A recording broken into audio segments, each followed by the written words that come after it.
Good evening, everyone.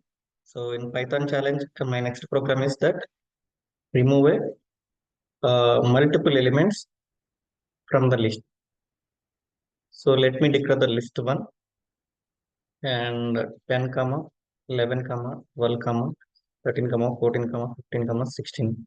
This is my list of elements, and I want like unwanted elements I want to remove. I am trying to take 10, comma, 11. So these are the elements I want to remove from the list.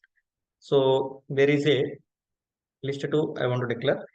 There is a one lambda expression is there. Using this, we are trying to remove the multiple elements like 10, 11, 12.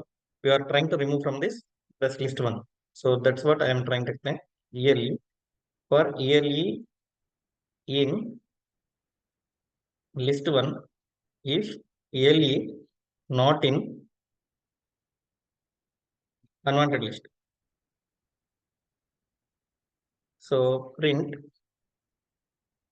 after removing a multiple elements from the list.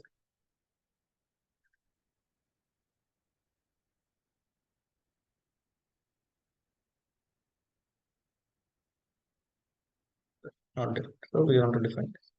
Remove this one. See 13, 14, 15, 16 because I removed 10, 11, 12. So this is the way can remove the multiple elements. So one is the list and holding like a 6 elements. Another list is holding like a multiple elements like a unwanted list 10, 11, 12. So here I am replying like a lambda expression for ELE in the list element. The whatever the element I'm iterating all the list of elements to the particular this one. This each and 10 will be not in this one. 10 will be 11 should be not in this one. 12 should be not in unwanted list. 13 should be it will be available or not. It's not available. So that it will coming to this one. So assign to list 2. Like this 13, 14, 15, 16 are not available in this list. So that elements only we are assigning to the list 2. So I'm trying to display the after removing the list 2, removing the multiple elements from the list. Okay. Thank you.